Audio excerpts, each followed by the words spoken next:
வணக்கங்களே, vision 9 டிவிக்காக நான் உங்கள் லக்ஷ்மி நாராயணன். இப்போ நம்ம பார்க்க போகிறது வார ராசி பலன் 23ஆம் தேதியிலேருந்து 29ஆம் தேதி வரை எப்படி இருக்க போது நான் பார்க்க போகிறோம். எப்போதும் சொல்கிறதான், லக்னத்துக்கு பாருங்கள், ராசிக்கு பார்க்குற லக்னத்துக்கு பார்க்குறது ரொம்ப பர்ஃபெக்டாக இருக்கும். உதாரணமாக ஒரு மகர லக்னம் விருச்சிக ராசினா நீங்கள் விருச்சிக ராசிக்கான பலன்களை பார்க்குறத மகர ராசிக்கான பலன்களை பார்க்கும்போது ரொம்ப பர்ஃபெக்டாக இருக்கும். முதல்ல வரது பொது பலன்கள், அதுக்கப்புறம் தசாபுத்தி பலன்கள் வரும். ஸோ உங்களுக்கு என்ன தசாபுத்தி அந்த நடக்குதோ அதை மிங்கிள் பண்ணி பார்க்க ரொம்ப பர்ஃபெக்டாக இருக்கும். வீடியோ டென்ல டிப் ஆஃப் த வீக் இருக்குது, மறக்காமல் பாருங்கள். ராசி கடகராசிக்கு வந்து பார்த்தீங்கன்னா உங்களுக்கு ராசி அது வச்சதுன்னா 11 வந்து இந்த திங்கள் செவ்வாயில் ரொம்ப சிறப்பான வளர்ச்சி, நல்ல ஒரு ஏற்றங்கள், நல்ல ஒரு வெற்றி கிடைப்பதற்கான வாய்ப்பு ரொம்ப நல்லா இருக்குது. அதுக்கப்புறம் புதன் வியாழன் வந்து கொஞ்சம் செலவு இருப்பதற்கான வாய்ப்பு இருந்தாலும் அடுத்தடுத்த காலகட்டங்களில் வந்து நல்ல ஒரு முன்னேற்றங்கள், நல்ல ஏற்றங்கள் வருவதற்கான வாய்ப்பு ரொம்ப சிறப்பாக இருக்குது. 2ஆம் அதிபதி 3இல் சனி சூரியன் இருக்கிறது வந்து பார்த்திங்கன்னா உங்களுக்கு சின்ன சின்ன கலகங்கள் ஏற்படுவதற்கான வாய்ப்பு ரொம்ப கவனமாக இருக்கணும், கொஞ்சம் கேர்ஃபுல்லாக இருக்குங்க. 3ஆம் அதிபதி புதன் வந்து ஆட்சி பலத்தோடு இருக்கும்போது நல்ல ஒரு பிரயாணங்கள் மூலியமாக நல்ல வெற்றி கிடைப்பதற்கான வாய்ப்பு, புதிய ஒப்பந்தங்கள், பாக பிரிவினை ஏதாச்சும் கேட்டிங்கன்னா கண்டிப்பாக கிடைக்கிறதுக்கான வாய்ப்பு ரொம்ப சிறப்பாக இருக்குது. மற்றபடி வந்து பார்த்திங்கன்னா தாயாரோட உடல்நலம் சார்ந்த விஷயம் கொஞ்சம் கவனமாக இருக்கணும்.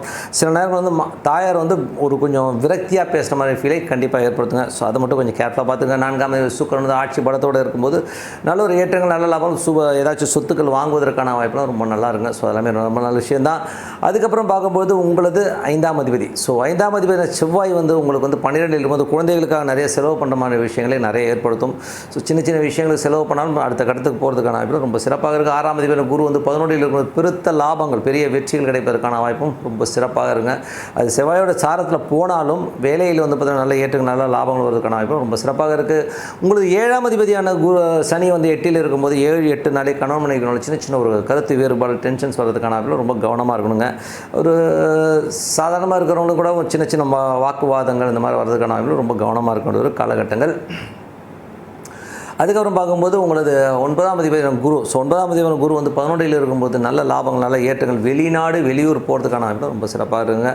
ஸோ மற்றபடி என்னங்க, நம்மை பொறுத்தவரை இப்போ இந்த ஒரு நல்ல ஒரு பிரார்த்தனை, மனதார வந்து இறைவனை பிரார்த்தனை பண்ணுங்கள். ஸோ பிரார்த்தனை கண்டிப்பாக அடுத்த லெவல் போகிறதுக்கான வாய்ப்பு கண்டிப்பாக வந்து இதுவரை பார்த்தது புது பலன்கள். இப்போ பார்க்க போது தசாபுத்தி பலன்கள் எப்படி. கடக லக்னம் சூரிய தசாபுத்தி அந்தரங்கள் நடக்கிறவங்க எப்படி இருக்குன்னு பார்ப்போம். ஸோ கடக லக்னத்தில் வந்து சூரியன் தசை வந்து 2ஆம் அதிபதி 3இல் சின்ன சின்ன கலகங்கள் ஏற்படுவதற்கான வாய்ப்பு ரொம்ப கவனமாக இருக்கணுங்க. ஸோ கொஞ்சம் பார்த்து நடந்துக்கணும். சூரிய வந்து உங்களுக்கு 2-3 நாளே வந்து நமக்கு தெரியாமல் நம்ம மொபைல் நோண்டி பார்க்குறது, நமக்கு தெரியாமல் ஒரு ஆப் இன்ஸ்டால் பண்ணுறது, நமக்கு தெரியாமல் ஒரு கேமரா செட் பண்ணுறதுக்கான வாய்ப்பு ரொம்ப கவனமாக இருக்கணும். அப்புறம் பார்க்கும்போது உங்களுக்கு கடக லக்னமாக சந்திர தசாபதி நல்ல லாபங்கள், நல்ல ஏற்றங்கள் வருவதற்கான வாய்ப்பும் நல்ல ஒரு வளர்ச்சி கிடைக்கிறதுக்கான வாய்ப்பு ரொம்ப சிறப்பாக இருக்குது. புதன் வியாழனில் மட்டும் சின்ன விரயங்கள் இருந்தாலும் அதுக்கப்புறம் சிறப்பான பலன்களை கண்டிப்பாக எதிர்பார்க்கலாங்க.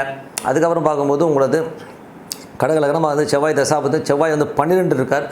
6-12 அப்படின்னும் போது இந்த 5-12 குழந்தைகளுடைய கல்விக்காக வந்து அவங்க வந்து வெளியூர் வெளிநாடு செல்வதற்கான வாய்ப்புகளை நிறைய ஏற்படுத்தும். தொழில் ரீதியான விஷயங்கள் வந்து கொஞ்சம் அலைச்சல் ஏற்படுறதுக்கான வாய்ப்பும் நிறைய இருக்குங்க. ஸோ கொஞ்சம் பார்த்து இருந்துக்கணும்.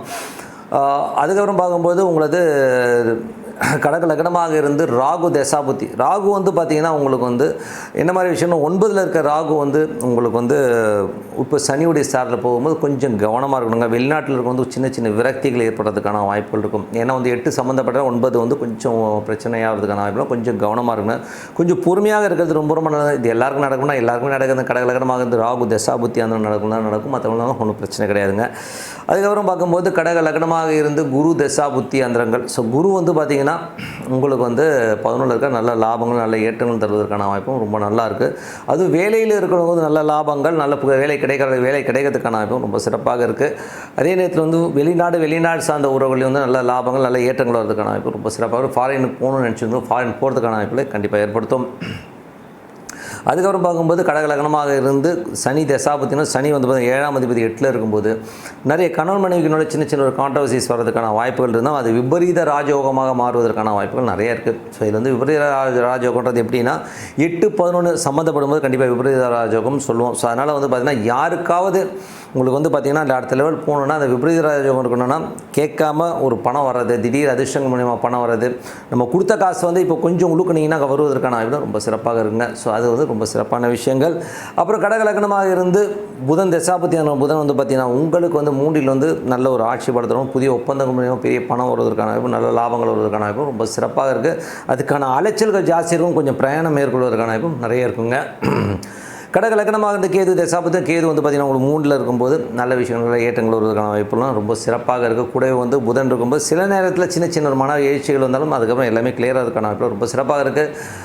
கடகலக்கணமாக இருந்து சுக்கிர தசாபுத்தி, சுக்கிரன் வந்து பார்த்திங்கன்னா 4 ஆட்சி படுத்தணும், 4-11 4லேயே இருக்கும்போது பெரிய சொத்துக்கள் வாங்குறதுக்கான வாய்ப்புகள் நிறைய பேருக்கு இருப்பதற்கான ரொம்ப நல்லா இருக்குது. சில பேருக்கு வந்து பார்த்திங்கன்னா அடுத்த கட்டத்துக்கு போகிறதுக்கான வாய்ப்புகள் ரொம்ப நல்லா ஏற்படுவதற்கான வாய்ப்பும் ரொம்ப சிறப்பாக இருக்குது. தாயார் சார்ந்த விஷயங்கள் நல்ல உடன்பாடோடு அம்மாட்ட சண்டை போட்டுனா கூட அதெல்லாம் சரியாகி நல்ல ஒரு சந்தோஷமாக இருப்பதற்கான வாய்ப்பு ரொம்ப சிறப்பாக இருக்குங்க. ஸோ என்னை பொறுத்தவரை வந்து பார்த்திங்கன்னா நல்ல விஷயங்கள் நல்ல மாற்றங்கள்லாம் ஏற்படணும்னா ஒரு பிரார்த்தனை அவசியங்க சார். மனதார இறைவனை பிரார்த்தனை கண்டிப்பாக அடுத்த நாள் போகிறதுக்கான வாய்ப்பு ரொம்ப சிறப்பாக இருக்கும். வணக்கம் நேயர்களே, டிப் ஆஃப் த வீக்கில் இப்போ நம்ம பார்க்க போகிறது நிறைய பேர் சாமி இருக்கா இல்லையா, சாமி எப்படி கும்பிடணும், சாமிக்குன்னு ஒரு ஃபார்மெட் இருக்கா, இந்த மாதிரி விஷயங்கள்லாம் வந்து நிறைய டிஸ்கஷன் போயிட்டுருக்கு. சில பேர் வந்து கோயிலுக்கு போயிட்டு வரும்போது நீங்கள் வந்து காசு போட்டிங்கன்னா அந்த புண்ணியம்லாம் அவனுக்கே போயிடும் அப்படிங்கிறது. சில பேர் இல்லை சார், நீங்கள் போய் சாமி கும்பிட்டுட்டு வரும்போது நீங்கள் காசு போட்டிங்கன்னா அது பரிகாரம் சார் அவனுக்குன்னு. சில பேர் என்ன சொல்கிறாங்கன்னா திருச்செந்தூரில் போய் பிச்சை அடி அவனோட தோஷம்லாம் கலைஞ்சிடும்ன்றான். என்னென்னவோ பயங்கரமான காமெடிலாம் நடக்குதுங்க. என்னை பொறுத்தவரை பிரார்த்தனை எங்கள் குருநாதர் திரு ஜி.கே. அவர்கள் சொல்கிற ஒரு விஷயந்தான்.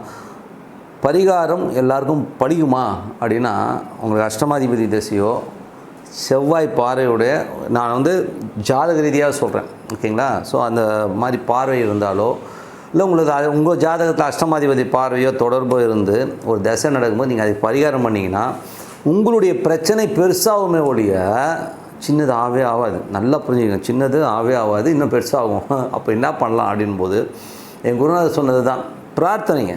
என்ன பிரார்த்தனை, நான் என்ன சொல்கிறேன், இது பண்ணு அது பண்ணு, அங்கே போய் ஓமவலை அதை பண்ணு இதை பண்ணு, எதுக்கு என் வீட்டு பக்கத்தில் எவ்வளோ பேர் கஷ்டப்படுறவங்க இருக்கான், அவனுக்கு எதாவது சாப்பாடு வாங்கி கொடுத்துருப்போ, எவ்வளோ குழந்தைங்க பாவம் வீட்டு பக்கத்தில் வந்து சட்டை துணி இல்லாமல் இருக்குது, படிக்க வசதி இல்லாமல் இருக்குது, அது செஞ்சுட்டு போ. எதுக்கு இது ஒரு ஃபார்மாலிட்டியை வச்சுக்கிட்டு இங்கே இப்படி கொடுத்தா தான் சாமி கொடுக்கும். இதெல்லாம் வந்து எந்த சாஸ்திரமும் சொல்கிறீங்க. சாஸ்திரம் சொல்கிற ஒரு விஷயம் என்ன, சாமி ஏன் கும்பிட்றோம் அப்படின்னீங்கன்னா, சாமி கும்பிட்றது வந்து பார்த்திங்கன்னா நீங்கள் மன ரீதியாக அமைதியாக உட்காந்து கும்பிடணும். முதல்ல வந்து சண்டை மேலெல்லாம் அடிச்சுட்டுலாம் கும்பிட்டிங்கன்னா அது தீன்னு குதிக்கிறது இதெல்லாமே வந்து ஒரு சைக்கலாஜிக்கலி வந்து நீங்கள் வந்து அதோட உடன்பட்டு ஒரு மாதிரி போகிறது. எனக்கு வந்து அது உண்மையாக பொய்யன்றதெல்லாம் அடுத்த விஷயம். பட் அதை விட நீங்கள் வந்து சாமியை உணரணும்னா அமைதியாக ஒரு இடத்துல உட்காரணும். அந்த அமைதியாக உட்காந்து அந்த பிரார்த்தனையை வந்து நிறைய நம்மகிட்ட உள்ள ஒரு பெரிய ப்ராப்ளம் என்னென்னா, காலைல வருவோம் ஏதோ சாமியை கும்பிட்டுட்டு அதே வந்து ஒரு கடமையாக இடத்துல டெபடன்னு போட்டு ஓடிடுவோம். அப்படி கிடையாதுங்க. அமைதியாக ஒரு இடத்துல உட்காந்துட்டு உங்களுக்கும் சாமிக்கும் உள்ள ஒரு ரிலேஷன்ஷிப்பை நீங்கள் முதல்ல கேதர் பண்ணணும். அது யாருமே பண்ண மாட்டாங்க. அப்படியே என்னமோ காலைல வரதே சாமி குட் மார்னிங் அப்படின்னு சொல்லிட்டு விளக்கேற்றிட்டேன், இந்த சூடம் காட்டிட்டேன், இந்த 2 பழம் வச்சுட்டேன் அப்படின்னு சொல்லிட்டு சாமிக்கே வந்து மெனுகார்டு வச்சுட்டு போயிடுவாங்க. ஸோ அந்த மாதிரிலாம் இல்லாமல் ரிலாக்ஸ்டாக சாமியோட ஃப்ரெண்ட்ஷிப்பு அமைதியாக உட்கார. சாமி உங்கள்கிட்ட ஒன்றுமே கேட்கலைங்க. நீங்கள் மனதோட ஒன்றை என்ன கிடைக்கும்னா, அந்த அமைதியில் ஒரு சைலண்ட்டில் போகும்போது ஒரு லெவலுக்கு மேலே சாமி வெளியில் இல்லை உள்ளே தான் இருக்குன்னு தோணும். நீங்கள் அந்த கோயிலுக்கு போகும்போது அந்த வைப்ரேஷன் நீங்கள் உணர முடியும். அந்த வைப்ரேஷன் வந்து கண்டிப்பாக உணர முடியும். இப்போ எனக்குலாம் வந்து ஒரு கபாலி கோயிலுக்கு போகும்போது அந்த வைப்ரேஷன் உணர முடிஞ்சுது. அப்போ தான் இப்படி தான் இருக்குமா அப்படின்னு. வைப்ரேஷன்னா ஒன்றும் கிடையாது, இது சாமி இருக்குன்னு நம்ம உணர்ந்து கும்பிட்றோம் பார்த்தீங்களா, அதுக்கு ஒரு வைப் இருக்குது. அந்த வைப்ரேஷன் நம்ம உணர்வோம் ஓகேங்களா. ஸோ அதனால் சாமி எல்லா இடத்துலையும் இருக்கார். நம்ம உணர்றதுக்கு நமக்கு கெப்பாசிட்டி இல்லைங்கிறது தான் உண்மையான விஷயமோ இல்லையா.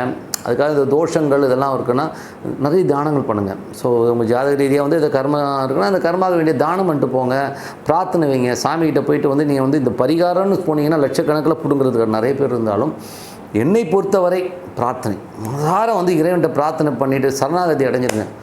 அந்த பிரச்சனைலாம் எங்கே போகிறதே தெரியாதுங்க. அதனால் வந்து சரணாகதி டெய்லி பிரார்த்தனை ஒரு பர்டிகுலர் டைம், இப்போ ஒரு 4:30லேருந்து 5 மணியோ இல்லை 5லேருந்து 6 மணியோ, சாமி என்னால் வந்து காலைல எந்திரிக்கவே முடியாது அப்படின்னா நைட்டு படுக்கிறதுக்கு முன்னாடி ஒரு அரை மணி நேரம் ஒரு 15-20 நிமிஷம் ப்ரேயர் பண்ணுங்கள். அந்த வைப் வேறு மாதிரி இருக்கும். இறைவனோடு நீங்கள் ஒன்றை ஆரம்பிச்சிட்டிங்கன்னா அதுக்கப்புறம் லைஃப்பில் உங்களுக்கு உண்மை எதுவுமே பெருசாக தெரியாதுங்க. வாழ்க்கையிலையும் எல்லாம் சொல்கிறாங்க சரக்கு அடித்தா போதை கிடைக்கும், கஞ்சா அடித்தா போதை. நீங்கள் இறைவனோட ஒன்றிட்டிங்கன்னா அதை விட ஒரு பெரிய போதை கிடையவே கிடையாது. நீங்கள் ஒன்றி பாருங்கள்.